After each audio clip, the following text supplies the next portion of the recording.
Alors, parlant de l'insertion professionnelle, comment préparer l'enfant depuis l'école? Alors, effectivement, l'insertion professionnelle commence dans l'école. Comment ça commence à l'école? Ou très tôt. Je disais tantôt, et ça, je cite une amie, là, coach Madina, qui raconte un peu son vécu, parce que le mot aimer, les raisons pour lesquelles on est aimé en entreprise ne sont pas les mêmes raisons pour lesquelles on est aimé à la maison. À la maison, on vous aime parce qu'on vous aime. Vous faites des bêtises, vous déconnez, on vous aime quand même. En entreprise, même quand vous êtes bien poli, ça ne suffit pas. On vous aime pour une seule raison en entreprise, c'est que vous produisez des résultats. Donc, le gars tous autant que nous sommes, quand on quitte la famille et qu'on commence à rentrer dans le monde du travail, on est choqué. On a l'impression que c'est des gens méchants, mauvais, qui n'aiment que l'argent. Mais non, c'est pas qu'ils aiment que l'argent. Il y a un contrat qui nous lie. Si ton patron arrête de te payer, tu vas même pas le respecter. Tu le respectes parce qu'il te paye régulièrement, parce qu'il respecte sa part de contrat. Il crée les conditions de ta productivité. Mais en contrepartie, il attend aussi ta productivité. C'est le contrat que vous avez signé ensemble. Mais toi, tu n'apportes pas la tienne. Et tu trouves qu'il doit te comprendre. Non. Est-ce que toi, tu l'aurais compris? Non, c'est un contrat. Et ça fait que si on n'apprend pas aux enfants que l'affection qu'on leur donne, l'amour qu'on leur donne, ça, ce n'est vrai qu'à la maison. En entreprise, ça n'existe pas. Le gars n'est même pas obligé de te dire bonjour. Ton patron n'est pas obligé de te dire bonjour, mais tu es obligé de lui dire bonjour. Mais l'enfant, il ne conçoit pas ça. Pourquoi lui, il doit te dire bonjour, toi, il ne dit pas bonjour? Puisque je suis à la maison, on se dit bonjour régulièrement. Mais tu n'es plus à la maison, tu es à l'entreprise. Donc, comment faire pour que ce logiciel entreprise-là, l'enfant le télécharge le plus tôt possible? Et pour moi, il faut créer il faut lui donner d'expérimenter le monde du travail. Comment? Amène-le faire un stage. En Europe, vous voyez que beaucoup d'enfants là-bas vont faire des jobs de vacances, ils vont vendre des journaux. Quand on dit job de vacances, c'est pas forcément quelque chose d'extraordinaire. C'est juste qu'ils vivent la réalité du monde du travail, qui est dur, qui est injuste, où il y a des méchancetés, qu'ils apprennent à se frotter à ça pour être vaccinés. Quand il sera vacciné, au moins il va arriver, ça va devenir facile. Moi, une chose que je faisais avec mes enfants depuis le CP1, quand ils ont les kermesses, je leur donne des bonbons à aller vendre. Il bouffe tout d'ailleurs, il ramène rien, c'est pas le but. Mais quand il revient, on fait le point. T'as vendu combien? Il sait déjà c'est quand même un budget, voilà ton budget de départ. Mais tu vois, tu t'es amusé, tu as déposé tes amis, ont pris tes bonbons. Et puis il tire des leçons au fur et à mesure.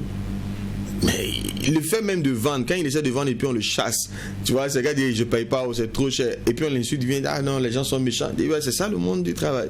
Donc tu commences à l'expérimenter. Il faut créer des exercices autour de l'enfant pour lui permettre de savoir ce qu'il attend. Parce que très souvent, on coupe l'enfant du monde du travail. Il étudie jusqu'à... Et puis un jour on dit maintenant, va travailler. C'est une rupture. C'est un monde qui n'a rien à voir avec celui de la famille. Ils ne sont pas liés. Et parlant d'insertion professionnelle, la réalité aussi est que beaucoup de diplômés aujourd'hui peinent à se trouver un stage. Yes. Que dire à ce niveau? Alors ils ne peinent pas. Ils ne comprennent pas. Non, j'ai vraiment mal au cœur. Le stage fait partie de la formation. La formation ne s'arrête pas après le diplôme. C'est une aberration. Quand tu as eu ton diplôme, ta formation n'est pas finie. Tu viens de faire une partie de ta formation. Il y a la deuxième partie de la formation qui est la partie pratique. Ailleurs, dans certains pays, on paye pour faire des stages. Au Ghana, dans les pays anglophones en général, on paye. Ici, c'est gratuit. On te paye même. Et les gens même exigent qu'on les paye. Non, je ne devrais pas te payer pour faire un stage. Venir en stage, c'est avoir l'opportunité de te former. C'est pour ça que ce n'est pas un emploi. Sinon, on allait l'appeler emploi. C'est un stage. Ta formation continue. Et il faut que les parents et les jeunes le comprennent. Là, je m'adresse vraiment aux parents. C'est pas parce que votre enfant a eu le diplôme aujourd'hui que dans 6 mois, il va commencer à gagner de l'argent. C'est faux. Il a eu le diplôme aujourd'hui. Il doit être encore en formation. Cette nouvelle formation qui commence s'appelle stage. Ça doit durer combien de temps? Parce que beaucoup vous diront qu'ils ont fait dans le cumul 2 ans de stage, 1 année de stage. Le temps, pas moyen même, le temps minimum de mon expérience, de ce que j'observe en tant que formateur, recruteur, étant été moi-même étudiant et ayant fait le parcours aussi, c'est 2 ans. 2 ans de stage. 2 ans là, il n'y a pas dit 2 ans le diplôme et puis le premier travail. C'est-à-dire que le temps de stage cumulé doit faire 2 ans. Tu as trouvé des gens, ils font 3 mois de stage, ils arrêtent 6 mois. Ils dorment à la maison, ils font autre chose. Et puis encore, ils reviennent faire 2 mois. Et donc quand ils cumulent, ils n'ont même pas les 2 ans. Non, ce dont vous parliez, c'est celui qui est constamment en stage. C'est-à-dire, dès que tu sors de l'école, tu dois être constamment en stage. Parce qu'il faut que tu te bonifies. Il faut que tu comprennes ce que tu as appris en théorie. Tu dois pouvoir maintenant savoir comment ça marche dans la réalité. Et tu as besoin d'avoir cette expertise-là. Lorsque tu l'as, c'est le travail qui va te chercher. Mais si tu triches là, c'est compliqué. Il nous reste 45 secondes. Beaucoup vous diront qu'il n'est pas aisé de se trouver un stage. À qui incombe la responsabilité? Est-ce l'école où on a eu le diplôme? Est-ce que c'est les parents? Comment est-ce qu'on s'organise? Nous, on se bat. Je crois qu'on reviendra dessus parce qu'il y a de belles choses à dire. Nous, on se bat à IST Ouaga 2000 pour mettre nos étudiants en stage. Mais en réalité, les entreprises ne nous appartiennent pas. On ne peut pas obliger une entreprise à recevoir quelqu'un. Le stage aussi se mérite. Et il y a le besoin. De là vient le coût aussi de la formation dont on parlait. Est-ce qu'avec le coût aussi, on ne prévoit pas ces facilités pour... Même si vous voulez payer l'entreprise, elle n'en a pas besoin. Vous voulez qu'elle prenne un stagiaire comment?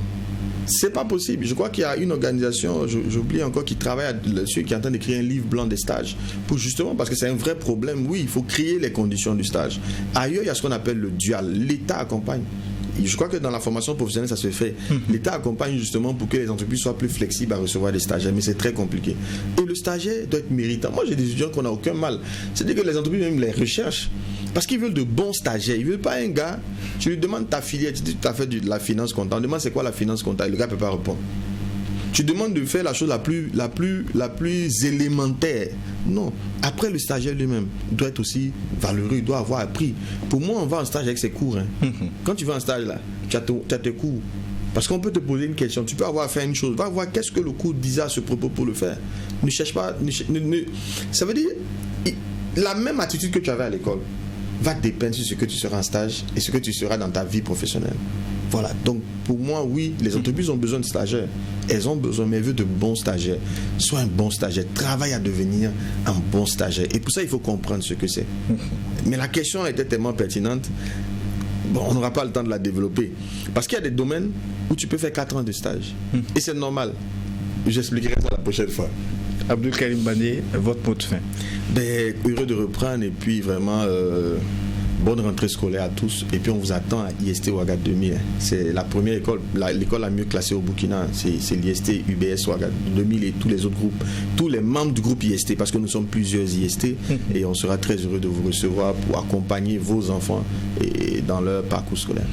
Merci à vous, Abdul Karim Bandé. Je rappelle que vous êtes le directeur général du cabinet Salomon Conseil. Merci de nous retrouver pour cette deuxième saison, premier numéro du Déj Matinal Info. Merci à vous. Merci également à vous, auditeurs.